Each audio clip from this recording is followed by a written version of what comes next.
Howdy. A lot of Christians like to talk about persecution, whether it be persecution in the Roman Empire we endured in the past, or persecution many Christians endure today in non-Christian nations.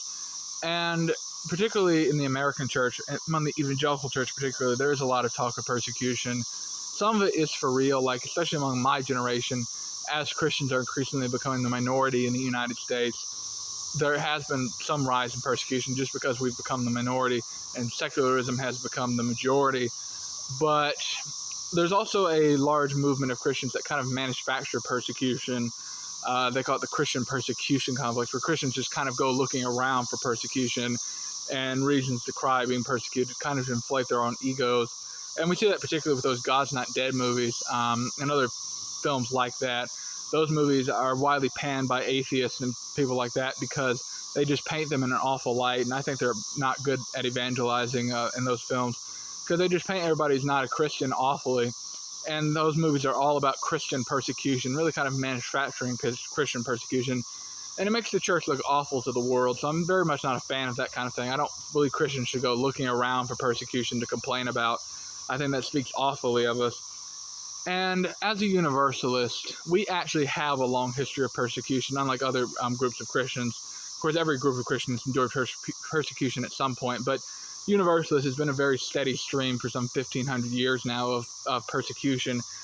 And I've been thinking a lot about it because every time one of my videos does like really well, it's usually because I get a bunch of comments in the comment section, very negative comments, usually of evangelicals or others quoting random Bible verses at me, or accusing me of all kinds of things. And it really reminded me of the long history of Universalist persecution. We can go back. Now, really, I would argue as a amateur historian of Universalism that you can really divide Universalist history into two parts. The time when we were Orthodoxy and the time we've been heresy. Orthodoxy was about the first 550 years, maybe 600, of the Christian world, first 500, 600 years of Christianity.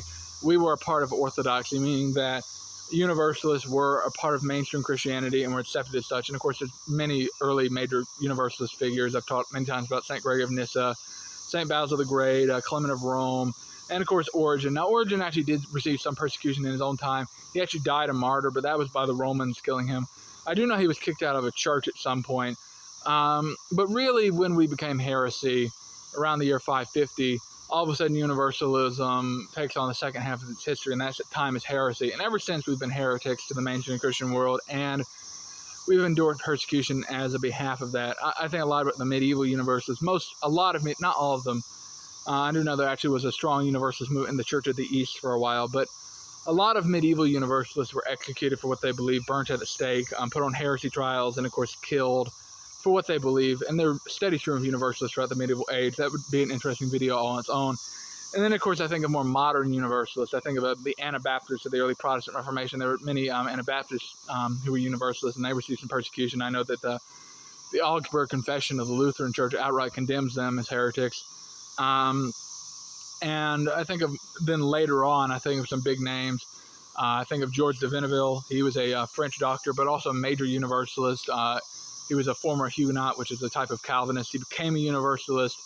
Later on, he went to have this very detailed vision of heaven and hell. I've always wanted to read that account fully. It's written down. I've been meaning to get to it, but he was a major Universalist. He was almost executed for his beliefs at one point before he came to America. Of course, I've talked many times about the Reverend John Murray, but for good reason. Reverend John Murray was severely persecuted for his beliefs. He was almost hanged a few times for preaching Universalism. And one time when he was preaching, somebody threw a large rock into the window. It barely missed him. So, I mean, yeah, he was almost killed several times for being a Universalist. And, of course, he is the closest thing I think Protestant Universalists have to like a Martin Luther or a John Calvin or a John Wesley. In fact, I was actually reading a while back that book, The Larger Faith. John Murray was so important to the Universalists of old that in 1870, to mark his 100th anniversary of his entry into America, like 12,000 Universalists got together in Glasgow, I believe it's Massachusetts, to celebrate that thing. And that was a really big deal. And he was a very big deal to the Universalists. But he received a lot of persecution. That's the reason he was such a big deal, is that he received so much persecution and he kept going. And I think of a bit later on, a man who was not a part of the Universalist Church, but still very influential Universalist, George MacDonald. major Scottish author. He also was a Universalist. And the reason he actually eventually really became a writer is because he was actually a minister, but he was persecuted for being a Universalist. I believe the church he was at just cut his salary so much that he eventually had to leave. But he was persecuted for being a Universalist in his own time, working in the Church of Scotland. And I think of a bit later in history. Of course, I think of the Universalists who were persecuted by the Universalist churches that went liberal. But I also think of later names like Bishop Carlton Pearson, who passed last year at the age of 70. Bishop Carlton Pearson, he became a Universalist. Now, later on, he did get a bit more sketchy in his beliefs, but I think he started out in the right place. And Bishop Pearson, he had like a congregation of like 5,000 people, and it dwindled down to like 200. And he lost his building, he lost all of that in his preaching of universalism. He was excommunicated, and he lost so much for preaching universalism. And that's a very recent example. And the persecution of Universalists continue to this day. And of course, I'm not trying to say this is some kind of sob story or anything. I don't think we need to be pitying ourselves. I don't think self-pity is very helpful, but it's just, I can't deny that as a Universalist, we have a very long history as a people of persecution. A lot of people don't like this universalism thing. They really don't like it. And I was really thinking about, because, it's just human psychology. When you see so much negativity aimed at you, it affects you. Even though I know better, it's like, it did kind of affect me seeing I could have sworn I got like 30, 35 comments on that video, just like all kinds of things. And, that definitely does affect you. And the really infuriating thing, control my temper, is like a lot of these people, they'll like give you incredibly long comments, quoting a bunch of Bible verses, or they'll type you whole paragraphs about how you're wrong. And then you'll be like, okay, you want to have a little bit of a conversation, and they never answer back. 9 times out of 10, they never answer back. And then sometimes they'll see some other people in the video will see your comments, and they'll tell you some more fun thoughts they have of you. And it does affect you. But I keep going. And for me, one thing that really kind of helps me go in my ministry is to remember the long history of Universalist persecution. I really see now that as a Universalist, I'm keeping alive, I'm passing down the torch of a truly great faith, a group of Christians who have thought differently than the mainstream Christians for a very long time. And I realize that I'm passing on that great torch. And a part of that great torch is the long history of Universalist persecution. I'm not trying to get some kind of sob story. I don't think we should sit around and have self-pity because a lot of Christians don't like us. I think that we should take honor in it. Now, of course, Jesus said we were going to get persecution, but he was talking about the world. The world hated him, so the world's going to hate you because we speak on behalf of him. And, we're little Christ. That's what Christian means. So we should expect as Christians to receive some degree of persecution from the world and, of course, from the demonic realm as well.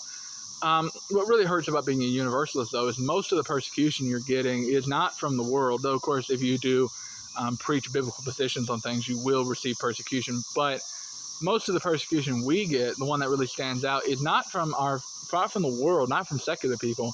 It's from our fellow brothers and sisters in Christ. And that's, of course, very, painful, because in the blood of Christ, we're supposed to be, brothers and sisters bound in this blood. And instead, we're called heretics. And that does sting.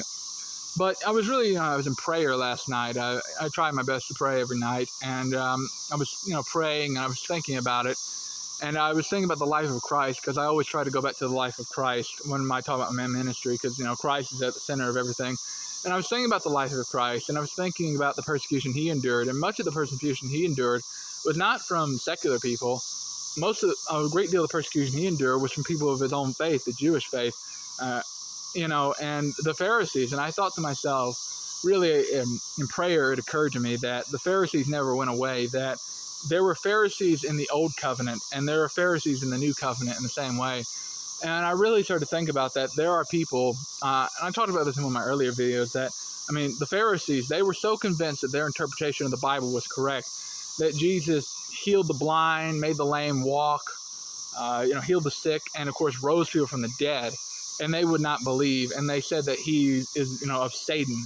And, of course, Jesus then, of course, says, the house cannot be divided against itself. But, of course, talking about how he was casting out demons. and the house cannot be divided against itself, because it would be demons fighting demons there. But he was persecuted, and they were the Messiah, the Word of God, was right there in front of them. The Word incarnate was right there in front of them, healing the sick, casting out demons, raising people from the dead. And they couldn't see it because they were so wrapped up in their own interpretation of the Bible, the Old Testament, the Torah. They were so wrapped up in their own interpretation that they couldn't see God incarnate right in front of them. And the Bible says that, of course, I believe Jesus said that that even if a man were to rise from the dead, they wouldn't believe. And he was talking about himself there. And not to say that all Christians are Pharisees, but it really occurred to me that, I've heard this so much from all kinds of different pastors, that in the modern world, Christians have become the Pharisees. I've heard so much, I think it's become cliche to say. But I really started to think about it and started to think that the spirit of the Pharisee is still around. And that's the spirit of one person is so convinced that their interpretation of the Bible is correct, that what they believe is correct, that God incarnate could be right in front of them and they wouldn't believe. And I've learned this the hard way in my doing Universalist missions work, and that is a lot of people just will never listen. I talked about that 9 times out of 10 thing. Like, most of the time when somebody comments on my video and it's anti-universalist, I'll respond in a decent chunk of the time, unless it's very clear that they clearly don't care about argument. And a lot of the times you just don't get a response. I've had a few useful conversations with people about universalism before, but I'd say 9 times out of 10, just people will not respond. Even if they like type paragraphs worth of anti-universalism, they just will not respond. And for me, the only thing that really gets under my skin when people make comments is like when they assume things about my character. Like, you can say things about what I believe all you want, but what really kind of does get to me is like when they assume things about who I am, like what my motives are. They accuse me of malintent, pretty much. They're like, you're intentionally doing this, you're deceived, like accusing me of intentionally doing evil. Like, that one does get under my skin a little bit, because like, you don't know me from Adam.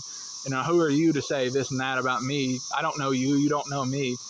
And I don't know, but I keep going, and it just, for me, I take a sense of honor in continuing on this long history of persecution.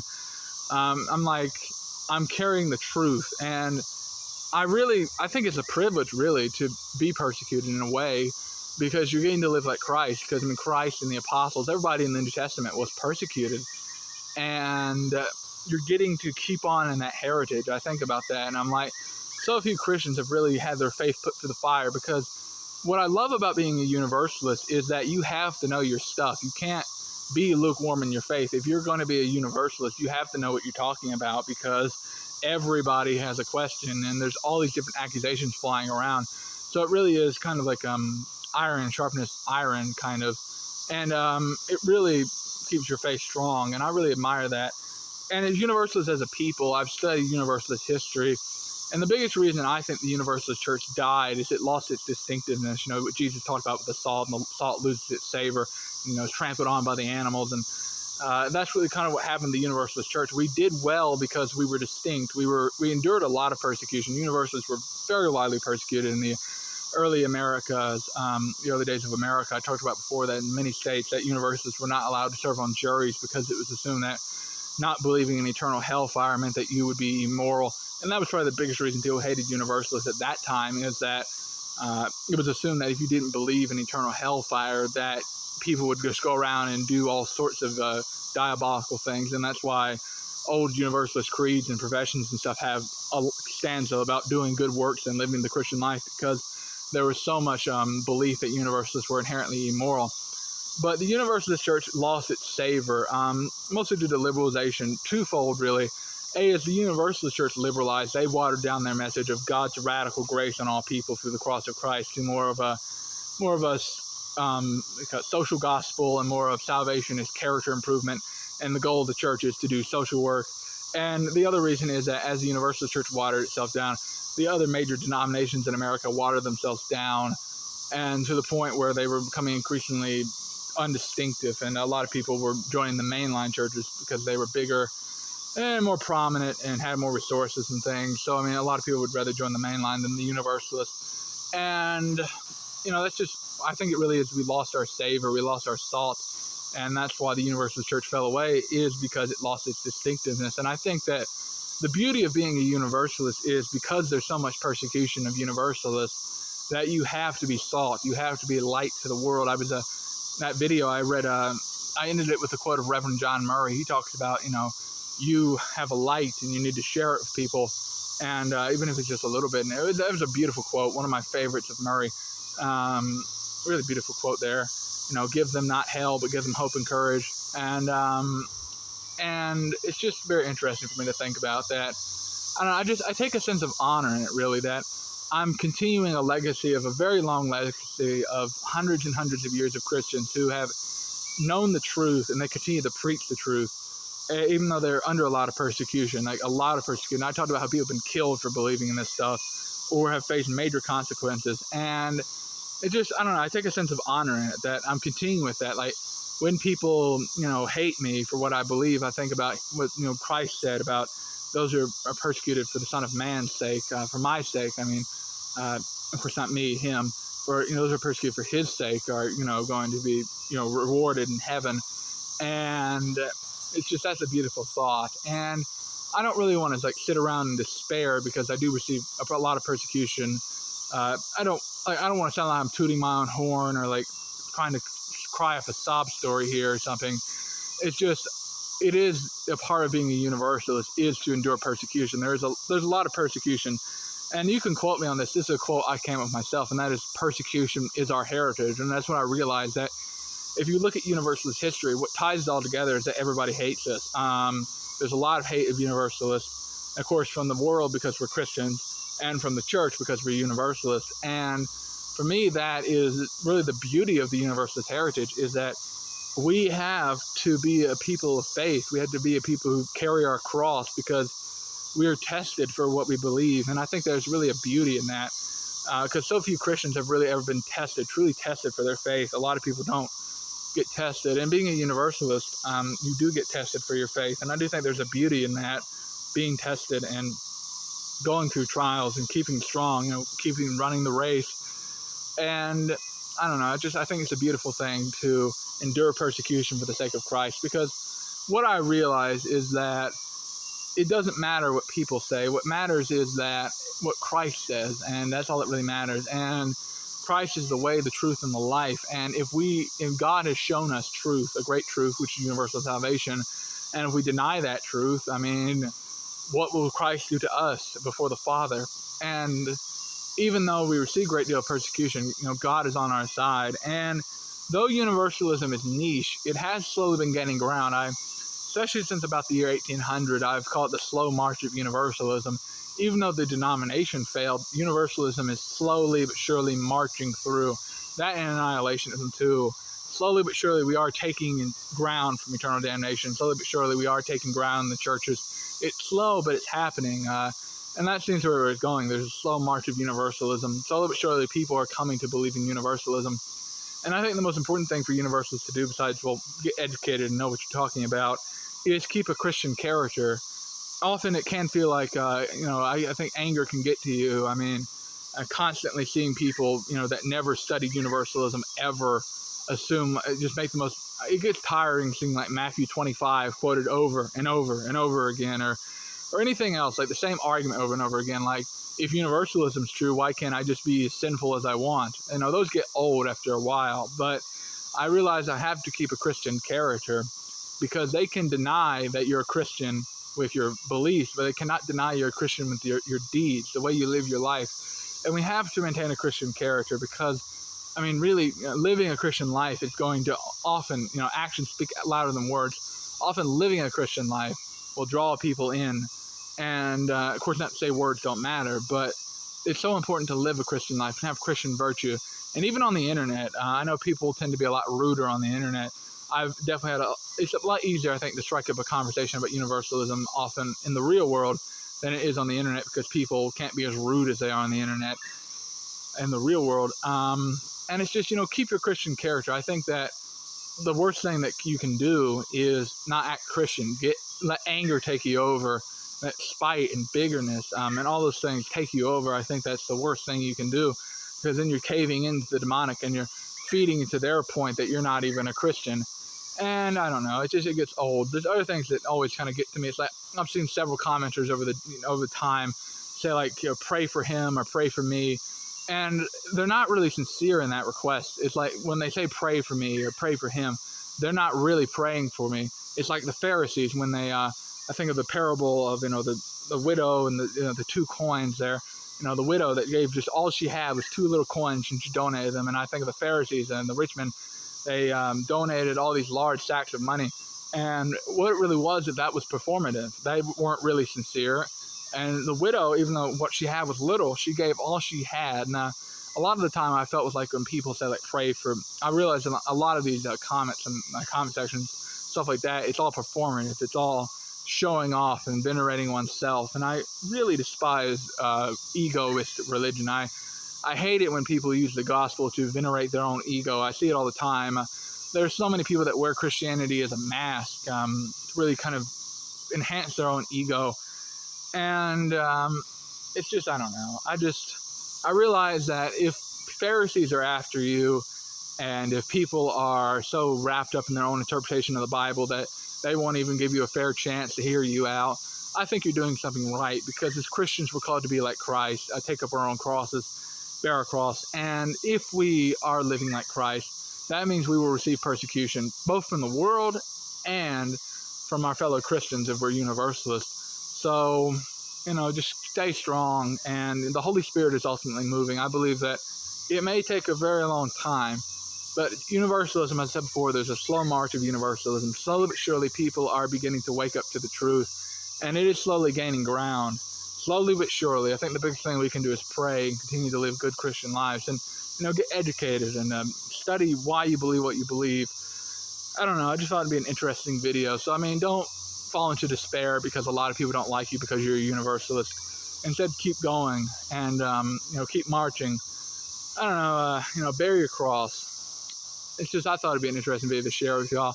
It just really kind of hit me looking over Universalist history and looking at universalism today, that persecution is our heritage. That the one thing we really have in common with our Universalist forefathers, well, a few things we have in common, but a big thing we have in common is persecution. They were hated for what they believe, and we're hated now for what we believe.